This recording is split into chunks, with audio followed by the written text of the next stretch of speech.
Hey, how are you? I'm Bernard. Hey, I'm Rick. And welcome to When's Leg Day. Another episode of When's Leg Day. Yep. So first, time to pay the bills. We'd like to thank our sponsor, WorkoutOnceWeeklyFit.com. Mouthful, but it's all good. WowFit. AKA WowFit. And WowFit, nurture your inner warrior. Nurture that inner warrior. Everybody's got one. Yep. And then as far as, When's Leg Day, so I trained legs yesterday. I train legs on Tuesday. Yeah, that's it. And also talking about, we did our second video. We got viewers, and the one thing we like to talk about is I think I gave too much energy to the number of viewers and not focusing on like what I have to do is create real good content so we can attract more viewers. But I still like to clap it up for the people who tuned in and gave us their attention Yes, for thank last you. week's video. Thank you for the support and the attention. Just keep it growing. Yep. So we're going to be doing the same thing we've done the last couple episodes. We'll be answering 3 questions. 3 questions. And the first question, Rick, is one of my favorite questions. What's on the menu? What's on the menu, which is a very important question. One of the questions I like more than When's Leg Day because me, as the person I am, I love to eat. So, what's on the menu for me? I like to indulge in whole foods. Potatoes mostly because I'm Polish, so potatoes are a big part of my diet. I also like rice. I like carbs. Any kind of root vegetable or rice or if we want to go past the whole foods into processed, I love bread. Bread is one of my favorites. But for the most part, it's whole foods, fresh fruit, fresh vegetables, meats, fish, rice. Fish, beef, chicken, pork, all that is good stuff. Especially off the grill. Love barbecue. And dessert, of course. Who doesn't love dessert? Dessert. Donuts are my favorite. Any kind of baked goods along with that. Cookies, donuts, muffins, cakes. Yeah, I could keep going on and on. But I don't limit myself to just that. That's just, off the top of my head what I like. But, there's a good chance if you put a plate of food in front of me, I'll eat it. Okay. Now, what's on your menu? So what's on my menu, basically ditto what he said, a lot of whole food. And the one thing is, the way I look at it and learn, watching a lot of people and things like that, a lot of the food I buy, he coined this term P&P, which is produce and perimeter. So most of the grocery shopping I do is from the produce and the perimeter. So the perimeter, you have your meats, you have your seafood. I guess some people call chicken meat, some people call it poultry, whatever. Your poultry, right? Butcher department. Yeah, butcher department, things like that. And then your dairy. And then eggs. I love eating all those foods. And he mentioned whole foods, so mostly home cooked meals. Because when I buy the ingredients, when I buy beef, hopefully it's just beef. You never know. So, but anyway, at least you're preparing it. You know what's going into it. You know what's going on it. You know how, and the best part is you prepare it the way you like. Yeah. If you like it rare or whatever. But yeah. Yeah, that's it. And also another thing is. Sounds a little counterintuitive, but I really avoid foods with nutrition labels, because once the government gets involved in what you're putting in your body, I think that's a wrap. Yeah, that's a big thing that we have going on in the world today. But yes, it's and I'll expand on that. What I mean by that is, if I'm going to the store and I get like potatoes, there's no nutrition label on potatoes. When I get carrots, any fruit, apples, bananas, all of them, when I buy them, there's no nutrition label. Just put them in a bag, weigh them, pay for it. Compared to a fruit cup, compared to fruit in a can, compared to mashed potatoes from a box, all that shit has nutrition labels on it. So, and they give you these numbers that don't really mean what's a calorie. You know what I mean? Like, is there an actual measurement for a calorie? Or in some of the ingredients, like you said, the produce and perimeter, the stuff in the middle is, like you said, it's in the boxes. Those are just things made from food. It's not really. It's not even really food. It's not food. It's made from the potatoes or from the grain or whatever. So, but if you eat the whole grain itself instead of out of the box, you get a better benefit for it. Yep. And then another thing, which it's a principle I follow, not ingredients, because ingredients, you can't really tell somebody what to eat, because what if they're allergic to it? They don't like it. They're not going to stand the nutrition plan, and it's more of principles. And another principle that I have when I go food shopping is the person who grew it, raised it, killed it. I guess what do you do? Pluck it from the earth or harvest it? Yeah. The person who harvested it. When I buy something and I would show them what I'm buying, would they know what it is? So I'll give you an example. If I buy corn on the cob, right, I could go back to the farmer. He'd be like, "That's corn." Yeah. I buy a bag of Doritos. Got to be identifiable. Yeah, identifiable by the person who grew it, harvested, nurtured it, took care of it. Right. Again, going back to my example, I buy a bag of Doritos. I show the farmer. He'd be like, "What the fuck is this?" He had no idea what it is. So that's how we differentiate. Is it food? Or is it made from food? Right. Right now, understanding that after I cook it, it's made from food. However, I cooked it. I bought the ingredients. Yes. And also, I think I feel a lot better eating food made with love compared to eating food made by somebody who gets paid or made by machine. By a machine. Yeah. Mechanically separated chicken. Separated chicken. Yeah. Like, what is that? What is that? Right? So that's really what's on the menu. And as far as foods that are not on the menu, there's not really anything that I'll be like, oh, I wouldn't eat that or anything like that, including fast food. But those are rarities. Those are rarities, maybe a few times a year.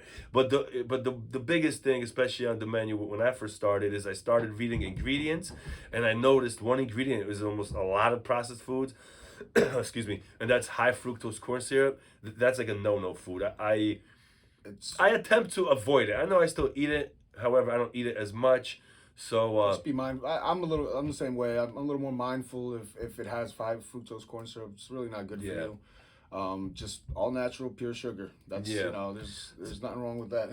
Yeah, but too much. Well, too much, right? Because all in moderation. Yes, course, because when we talk about sugar, it's not like we eat sugar every day. Right. A lot of the foods that people are like, oh, you can't eat that on your diet. Post-training nutrition, that's it's all that's a whole episode. No holds barred. Yeah, but that's a whole episode. Yeah, that's a whole nother episode. Yeah. So really that's really what's on the menu is we buy food, cook it, eat it, and as far as counting or anything like that, just after doing this for a while, just kind of get good at. I used to measure food, but after a while, I just learned the portion size and things like that, and you just learn. How you're looking, and if you're getting fatter or leaner or bigger, more muscular, or whatever it is. Right, your body will tell you. Your body will respond. Your body will respond, and best way to make choices is off of that. Everybody's different, so everybody's responses may be different. You just got to find what works for you. Yeah, what works for you. And the one thing I say is if you're getting bigger or getting smaller, that's the food. And what I mean by that is you could be 300 pounds and eating food and be like me, have a 56-inch waist, or you could be 300 pounds and look like a professional bodybuilder, right? So the food gets you bigger or smaller, and what you look like depends how you train, how hard you train, how often you train, and how consistently you train. Right. Right? So bigger, smaller food, what you look like, cuts, lines, big back, whatever. On how you train. That's all how you train. Okay. So go ahead, Rick. You can ask the second one. All right. So how long is your training session? Great question. That one thing is my training session is really not ever predetermined. I have an idea of maybe the exercise I'm gonna do, but not really. And it really depends where I'm training. If I'm training, in the dungeon, those. Well, we are in the dungeon now. So in the dungeon, it's about an hour. It could be longer. But if I go to the park, about 2 hours doing bodyweight stuff, and the longest I would say some of our training sessions were 3 hours and 45 minutes. Now I do understand people are gonna be like, you ain't really doing anything after 2 hours. You have no energy. Yes, whatever's true to you is true to you. That's all I'm gonna say. So. The 3 hours and 45 minute sessions that's not that often. We have done it, but it's also in the gym. I would say it's at least an hour to maybe an hour and a half of just moving weights on the bars and all that stuff. Actual setting up. Yeah. So I would really say that's the range. But the thing is, it's not really how long the training session is. It really depends on how hard you train. And the one thing is that I mentioned last week, I do love learning from experts of practice. And Dorian Yates, he's one of my favorite bodybuilders. So in his heyday, when he was like the original mass monster, people say, when he was like winning Olympias, and I'm just watching his videos. He said he would go to the gym for about an hour, and then he said he would go like. When he was first starting, he had a job as a bouncer. He was doing like 3 times a week, and then when he was full-time professional, 4 times a week, maybe for about an hour or something like that. So he was training about maybe 4 to 5 hours a week. So and there's people that train 2-3 hours a day, 3, 4, 5 times a week. So the time's really not as important as far as like the intensity. So I really like focusing on getting there, getting fucking mad. I get mad. He asks me what's wrong all the time. I was like, nothing's fucking wrong. I'm training. So that's it. So the time goes anywhere from like an hour to 3 hours 45 minutes, really depending on what I'm doing. Yeah. Go ahead, Rick. So how long is your training session? So like you, since we're training partners, so we have the same type of approach to the time, and we don't have no preset time. We're gonna go in and we're gonna put in work. Yeah. We're gonna train hard every single time, because just like in anything else in life, you get out of it what you put into it. So if you're gonna put full effort, you're gonna get full results. If you put half-ass effort, you're gonna get half-ass results. It's just the way it is. That works with almost anything in life. But yeah, so usually if I'm doing just the dungeon session, the same thing, hour and a half, and then I pretty much stop when my body tells me like, hey, this is it. You've done enough, or we can't go anymore. Yeah. The gym sessions are ones where really, really brought out that inner warrior because you're really pushing through that. And there's a whole different dynamic than if you're just doing training on your own, like by yourself in a park, because there's also a lot of energies in the gym.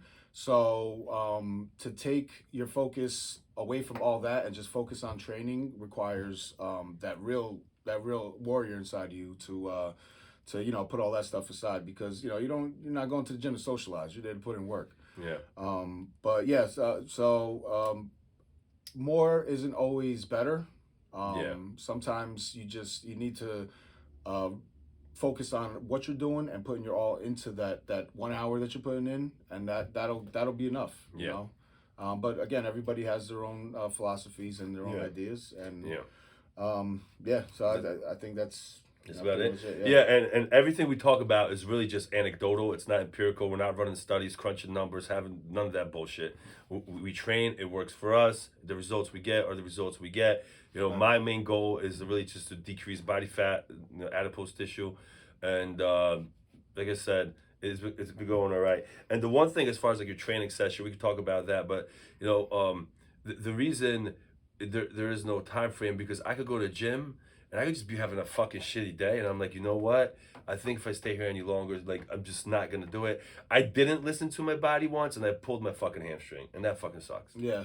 So that's the biggest thing too. You have to listen to your body. If your body is saying, "Hey, look, we can't do this," there's a difference between I don't want to do it and I can't do it. If you have to get over that mental hump of I can't do this. I don't want to do this. I'm sorry. I don't want to do this, or my body can't go anymore. So when you push yourself to the point where your body can't go anymore, then your mental side will thank you, because it'll all pay itself forward. Yeah, definitely. Yeah, so it's very important to go all out and give yourself your all, basically. Yeah. And as we like to say, you're done when you finish. You're done when you finish. That's it. That's it. That's it. Yep. So now moving on, third question. What's your favorite back exercise? So we're going with this time around we're gonna go with the back. So for me personally, if I'm doing just body weight stuff, I like the wide grip inverted row. Definitely hits some parts of the lat and parts of the back that are maybe sometimes missed with traditional exercises. So that would be it for body weight. My favorite weighted back exercise would be the T-bar row in the gym. That's a good one. Lots of weight to start, and then gradually decreasing. Just gives a good burn. just feel a lot of power when I do that one. I don't know, it's just something that I like to do. When you're locked in. Just when you're locked in, yeah, and you're moving that weight, and it's just getting tougher and tougher. It just makes me want to go more and more, basically, till till I max out, max out my my potential in that set. Nice. So what's your favorite back exercise? All right, so same thing. I'm going over the weights first. My favorite back exercise is the bend over barbell row. Grip, overhand, underhand, doesn't really matter. I bought these angle things, which I can't wait to get back to the gym eventually and do my barbell row with these, because you got it's not a commercial. This isn't a sponsor yet. But anyway, so I like these, but so these are pretty cool. We're doing that. But I can't wait to start the row. But I like the barbell row. I prefer underhand, and the reason I prefer, they're both good, but I prefer underhand. I just feel like it hits my lats a little more, and I can just bend over a little low. The one thing is sometimes you have to get the spacing of my hands right, and sometimes I'm just stiffer than other days. I don't know why, but definitely the bent over barbell row, and I got that from Dorian Yates, so I didn't make this up. So definitely it just feels good. You get that stretch, and then you just right I guess under like your belly button, under your navel, you just literally just you roll the weight in, like you're not like pulling it or jerking it, you're literally rolling it in forward back, and then it just hits your lats, and after depends how I like going heavy. And what I mean by going heavy, I don't mean a specific weight, because everybody has different strengths. So what I mean by that, I could be barbell rowing 180 pounds. I can only do it 3 to 4 times. That's heavy for me. A guy who's been training for 5-10 years, he's rowing 350, and he's doing it 8 times. Well, once you get into the 8 to 10 rep range, that's no longer heavy. And this is my personal opinion. I'm not. Oh no, I squat. I bench 500 pounds. It's heavy. Well, if you're cranking out 500 for reps for 12, it ain't heavy for you. Yeah. It's still 500 pounds. It's still 500 pounds. 500 pounds is always gonna be heavy. Yeah. But it may not be heavy for you. Yeah. So to me, when I say heavy, it's more of a rep range, and I'm not maxing out or anything like that. That part of my strength training career is over. I'm 40. I'm not trying to fucking max out. You know what I mean? No reason. I have no reason to max out. I just want to be strong and I'm just getting stronger. Yeah. So I like to keep it into 3 to 5 range. I would consider that's heavy. And if 5 is easy, it's time to go up. Yep. You know what I mean? So do that. And but that's it. And then as far as because I'm also into the calisthenics bodyweight stuff. So that's pretty cool. And I would say my favorite. Same thing, inverted row. However, I call it the over under. So I'm under the bar and I'm keeping it close. So I would say this is the bodyweight version of the T-bar exercise, right? Bodyweight version of the T-bar. So I'm rowing, my legs are straight, and I just bring it in here, straight into my navel, and then if I have my knees bent a little bit, it's a little less weight, but I get that stretch, and you just squeeze. And same thing, I'm literally just rowing. I'm not pulling, but I'm rowing it down. Yep. And I think those 2 back exercises. And Arnold Schwarzenegger said, you got to row to grow. I don't know if he said that. He said the you got to stretch the wings. That's right. Yeah. Okay. Yeah. I think I maybe misquoted him. Yeah, maybe misquoted. Yeah, but and whoever did quote that. Yeah, whoever did quote that. But yeah, you got. It's how I always say, you got to row to grow, bro. Yeah. And legs are great, but I love working legs. However, I would say my favorite body part to work is definitely my back. Yeah. Just pulling that weight, and also because it's so intricate, the back. Chest is chest. What do you got? You got your upper pec, your middle, and your lower, right? There's no center pec. Just yeah. But the backs, you have a whole group back you got groups, you got delts, you got traps, you got lats, you got middle back. I think they call it round board, whatever the fuck they're called. Yeah. So there's so many different exercises that I could just for back. And the one thing I love about working back is your arm angle. This exercise is still a row, but the angle of the weight, different parts. It hits different parts of the back, and you gotta do it all. And the one thing people talk about, you gotta have wide back. Yeah, no shit, you gotta have a wide back. But you also want to have a deep back. Yes. I call it the turtle shell. What's your turtle shell looking like? You know what I mean? Yeah. Because certain especially bigger bodybuilders, when you're looking at them from the side or whatever from the back, it literally looks like somebody just fucking plastered just layers of flesh on that fucking back. Yeah. And a nice fucking back is literally the last thing you see when the dude's walking away or the woman's walking away, right? and it's just a nice back. It's just like you just get a nice back, and I think when you have a real wide back, it makes you wider. Like because you know you makes you wider. Start taking up space. A lot of space. Yeah. So that's really I would say like my favorite back exercise. Yeah. Yeah. All good stuff. Yeah, definitely. They're all. I mean, let's face it, they're all good. Yeah, let's face it, they're all good. But the one thing is like when we're focusing on favorite exercises, literally like it's rare that any of my favorite exercises are like I don't know what to call because I know there's compound. So most of my favorite exercises are compound. Right. Oh, isolation. Like it's rare that I would have like what do you call it? Like a rope pull down, or a leg extension, anything like that is my favorite exercise. Yeah, most of my unnatural kind of unnatural movements. Yeah, yeah. When are you ever gonna like be going like this and squeezing your lat? Like what the fuck is? I get it. I'm not talking shit about the exercises for people who do them because I know they work.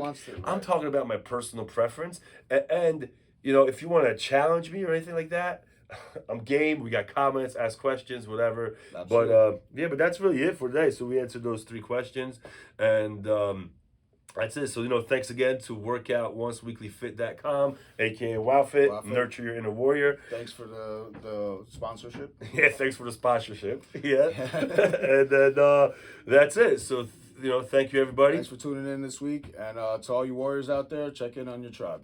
Yeah, definitely do that. And as we like to say, keep grinding. Keep grinding. Take care. Bye-bye.